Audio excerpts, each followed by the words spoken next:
You know, a life well lived is a life full of lessons, and sometimes the hardest lessons come from the smallest things, like a patch of grass or a porch swing. The old folks always said, "Your home is your sanctuary." But what happens when the sanctuary is under siege? This is a story about a man who just wanted to live in peace and how he stood his ground to protect his own. Robert Bobby Johnson had worked for nearly 40 years to get his slice of the American dream. A quiet house in Houston with a big front porch, tucked right at the edge of a clean suburban neighborhood. But instead of peace, he found himself in a constant war with the local Homeowners Association, or the HOA patrol as folks called him. They didn't like him. Maybe it was because he was a black man in a neighborhood that hadn't seen many before. Maybe it was because he didn't bow down to their ridiculous rules. Either way, they made it plain they wanted him gone. The patrol would come at all hours, picking on every little thing: the color of his shutters, the length of his grass, even a basketball hoop his grandson had left out one night. Robert tried to ignore him, but last week it went too far. He saw one of them, a man named Gerald, climbing over his back fence, stomping around his yard like he owned it. That night, Robert sat on his porch swing, a fire burning in his chest. "They think I'm weak," he muttered to himself. But Robert Johnson was not the type to back down. He spent the weekend rewiring his front gate with a clever setup.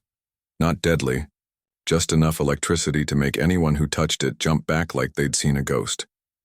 And so, when the HOA patrol came back to his house, Robert was ready. Coffee in hand, he leaned back on his porch chair.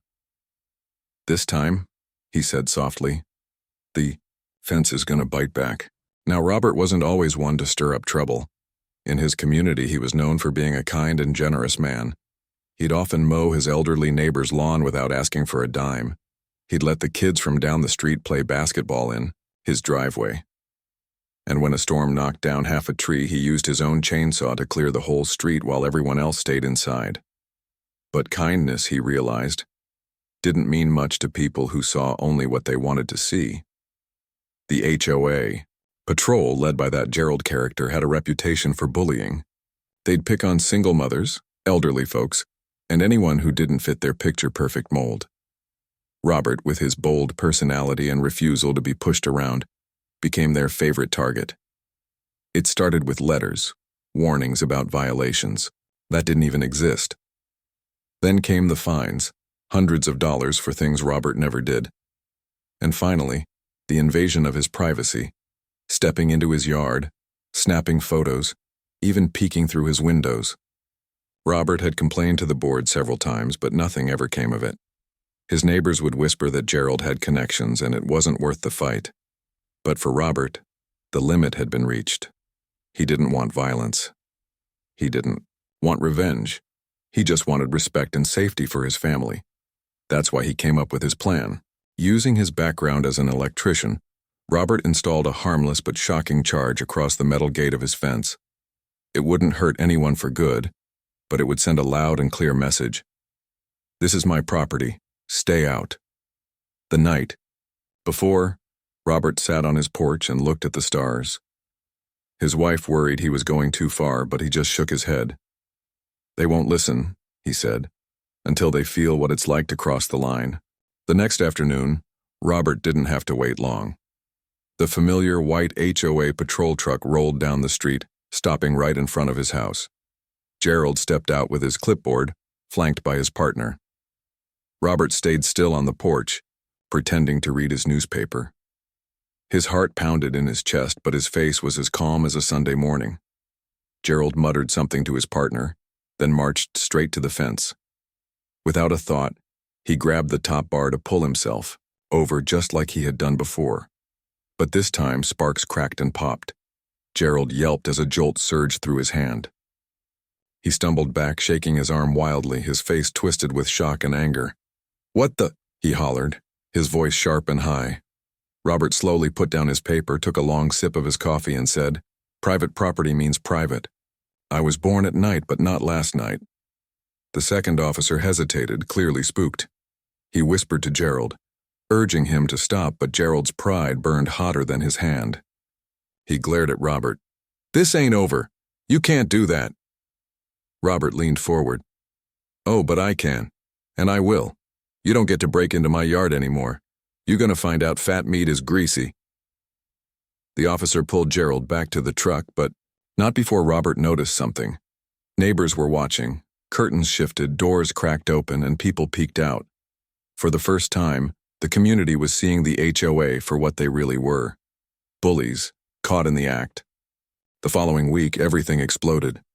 Gerald stormed into the next HOA meeting, his hand still wrapped in a bandage, and demanded Robert be fined thousands of dollars for assault. But when Robert showed up, he came prepared. He brought video, footage from his security cameras, the HOA patrol climbing over his fence, trespassing without a warrant, ignoring the law. He played the recording for everyone to see. The room fell silent. Neighbors gasped, whispering to each other. For years they had suffered quietly, too afraid to speak up. But now, with the truth right in front of them, something shifted. An older woman stood up first. "They came into my yard too," she said, her voice trembling. "I thought I was the only one." Another man followed. "They fined me for having my grill in the driveway," he said. Claimed it was against community standards, but I saw Gerald's son do the same thing the next day. One by one, residents began sharing their stories. The HOA board, usually smug and untouchable, looked pale and cornered. Finally, Robert stood up tall. "All I ever wanted was respect. I've given my time, my energy, and my kindness to this community. But kindness is not weakness. I have the right to protect my home. God don't like ugly." The room erupted in applause. Gerald's power, once unshakable, was crumbling, and Robert realized he had done more than defend himself. He had given his neighbors the courage to speak out. In the weeks that followed, change swept through the neighborhood. The HOA patrol once feared became a joke. The board voted to remove Gerald from his position, citing abuse of power and misconduct. The new leadership promised transparency, fairness, and respect for all residents. For the first time in years, people felt free to decorate their homes without fear, to grill in their driveways, to let their kids play outside. As for Robert, he became somewhat of a local hero. Neighbors came to thank him, some even dropping by with sweet potato pies or homemade meals. Children pointed at him with admiration, whispering about the man who shocked the HOA. One evening, Robert sat back on his porch with his wife and kids. The sun dipped low, painting the sky in colors of orange and purple. He looked at his gate, the same gate that had once symbolized division and intrusion. Now it was a symbol of strength. His wife smiled at him. "You didn't just protect us," she said. "You protected everyone." Robert chuckled softly. "Sometimes standing up for yourself is the best act of kindness you can give," he said, "because it shows others they can stand too." And as laughter and voices floated through the neighborhood, Robert finally felt what he had dreamed of all along. Peace in the place he called home.